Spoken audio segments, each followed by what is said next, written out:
Welcome to Sometimes Love Isn't Enough, the Parenting Through Challenges podcast. I am your host, Angie Grandt, generational healing specialist. And someone asked me a question recently, and I wasn't quite sure how to answer her question. And so I've been thinking about it quite a bit.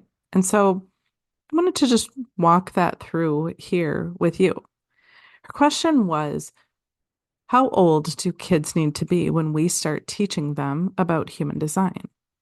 She said that her experience in learning her human design has been life-changing. It's been freeing and validating for who she knows that she is in her core. And she shared that she doesn't have any kids of her own, but reflected how she could see how incredibly powerful it could be for our kids to know their design, to know, their type, their profile, what really drives them, what where their potential challenges might lie, and what gifts they bring. And I thought a lot about this because when I think about the idea of teaching our kids human design, my answer to her was that I'm not sure if they really need to know the labels necessarily that come with human design until they're older. But I think that as caregivers, as parents, grandparents, aunts, uncles, teachers, that we have this power, this ability, this gift to start teaching our kids about their design in the way that we show up for them. I think about my granddaughters, and I have known about their human design pretty much since they were born. My first granddaughter, I was new to human design, and it hadn't occurred to me to look up her design right away. But I did pretty shortly after she was born. Maybe she was 3 months old or 6 months old, and I didn't tell anybody that I did this. I looked it up. When they're so tiny, it it's hard to see, to know whether or not what I see in their chart is really going to play out the way that I know the energy, the way that I have been learning and understanding what all of these things mean.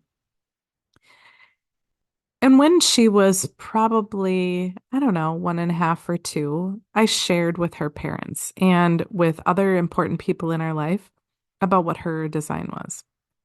At the same time that I shared with them what their design is.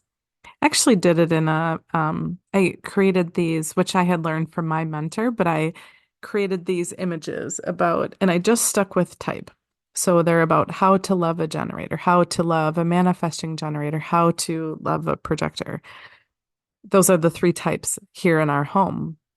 And so I created these images with just different ways to show each type that they're loved. Because when we know this about our kids, it isn't about boxing them in. It's about really truly seeing what they bring to the table. And so, for example, my firstborn granddaughter, she's a manifesting generator. I know I've brought her up quite a few times. I've brought up both girls, but she was the first.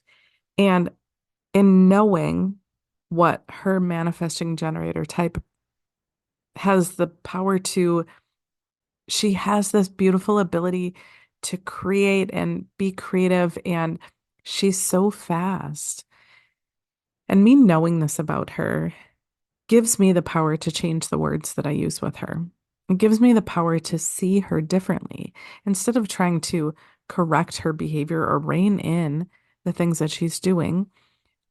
Because when she does things, I get to look at it through this lens of, oh, wow, she's really trusting her body. She's trusting the wisdom of what her body is telling her, and she's following it. And yes, sometimes the decisions she makes are unsafe because she's 4 and she needs guidance to know right from wrong. But that idea of like, when do we teach our kids about their design? If I had a uh, one wish from a genie in a lamp, my wish would be that all kids would be raised with their caregivers knowing their energetic needs and responding accordingly. Because, as this woman was asking me, or, we were having this conversation about how empowering it would be for our kids to know what they need. And my thought to that is we have this ability from day one to honor what they need and to show up for our kids in a different way than perhaps our parents showed up for us. And so, yes, at some point down the road, when they understand what those words really mean, then yeah, absolutely. To be able to tell a child that you have this gift to help the rest of us speed up time, to learn how to find the most efficient ways to create in this world. What a beautiful gift that she brings. And that my younger granddaughter, she has this beautiful ability to create and do in a way that she isn't in such a rush. And that's okay too. When we can show up for our kids in a way that helps them feel seen and not feel like they need to hide parts of themselves or that they can't trust parts of themselves, because that when I like in a nutshell, when I think about the power that human design has had for me and for my clients, is it helps us remember who we always were. It isn't about teaching you who you are. You are who you are. But we as humans take on other people's stories.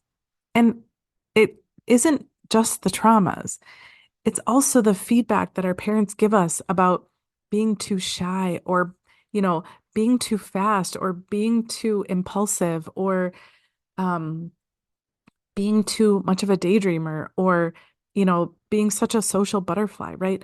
This is what we do as caregivers, as friends, as, just people trying to relate, trying to understand other people. We give the people in our lives feedback about how we perceive that they are. And then it is easy for the receiver of that feedback to take that as a problem or something that we need to hide about ourselves or something that we need to change about ourselves. So, what would happen? What would be different for our kids if we had this ability to know right from day one what they needed energetically, and we didn't have to teach them per se what that, what it's called or what that means, but we just got to show up for them differently. We got to love on them differently. We got to honor their needs based on what they need, not based on what we need. And when I say that, I always think like, as a mom, I felt like I was giving everything that I could, that I knew how to my kids. And I was. But what I was giving them was from my perspective about what I thought they needed based on what I felt like I needed. Right. And I don't know if we ever really think about it that way, but right when my daughter was 6, and as I'm pouring my love into her, I'm thinking about what me, generator Angie, needed at 6 to feel loved, which may not be what my daughter at 6 years old as a projector type.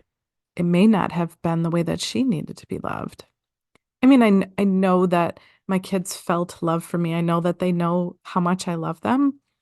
And yet, what if I had this tool to do it for them instead of through this lens of this is the way that I needed it? I just, I know that it is a bit of a pie in the sky kind of wish. And yet still, I'm still on this mission to help parents see their kids differently. Because when I think about all the chaos that's happening in our communities, all the ways that our kids are struggling, and then as young adults and older adults, we struggle in so many ways that I don't think we have to.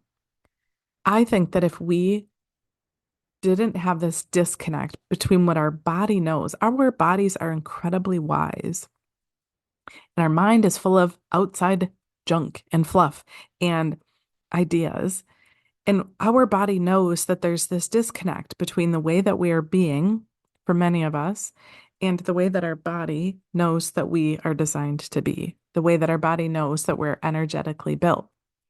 When while I was hosting this workshop this past week, which is where this question was posed as she was asking about when do we start teaching our kids this? And there was a woman in that room. I don't know how old she was, maybe in her 40s. I guess I can assume that because she said she was in her first career for about 20 years. And she had never heard of human design. She had never, she knew nothing about it. And so in this workshop, I shared with her her type. She is a projector type. And the level of validation that she expressed in this workshop for being someone who for 20 years tried to do a job in a field that she loves and she's still in.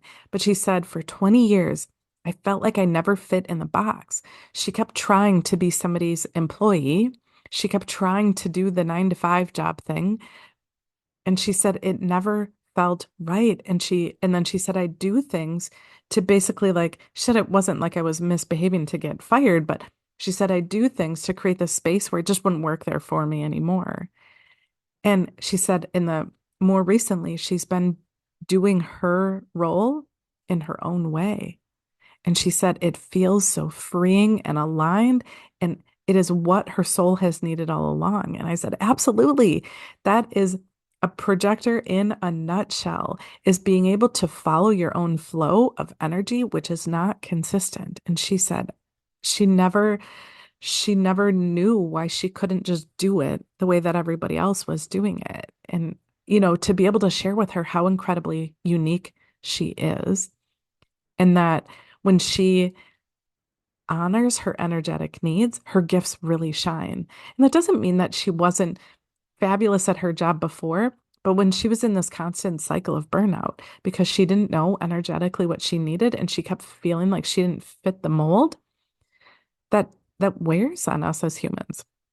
And so imagine if your kids knew when they were little and imagine as parents, if you knew what your kids needed to sleep better, if you knew what your kids needed in regards to, I mean, human design tells us cues about how we eat and how we interact with others and how we best learn information, how we are designed to work in the world, and the gifts that we have to share with those that we love.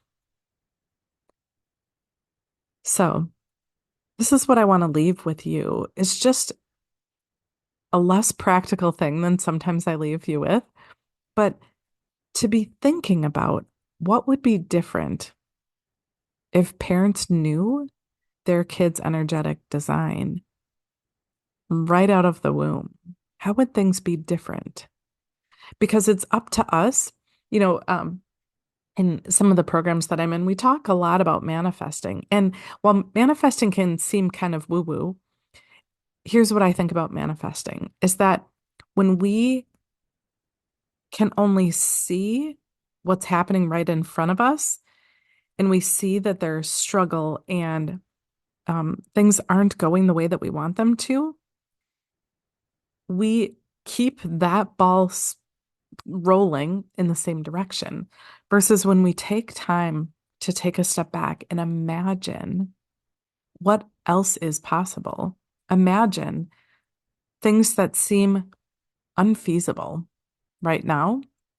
When we allow ourselves the time and the space to be creative and imagine, it isn't that I think that those things magically show up in your lap, but when we allow ourselves to imagine a much greater possibility for our kids, it puts us in a position where we start noticing more creative solutions. We start noticing different ways that we can parent or educate or support parents, quite frankly, so that they can do the work that is needed to raise this next generation of kids who are growing up in a weird and bizarre technological time, which has this power to pull our kids away from the wisdom of their body. And I think that they need us to show them how to stay in touch with what they know, stay in touch with their intuition, and to trust themselves. So that's my challenge for you. Maybe it's a meditative question, something to ask your higher power. Maybe it's something to journal on or to spark up conversations with people in your life about what if we raised our kids based on what they need energetically? What could be possible for them, for us, for our communities? So that's what I have for you today. I hope that you found this conversation inspiring as you think about what we have the possibility to do for our kids and our communities. So until next time, we'll talk soon.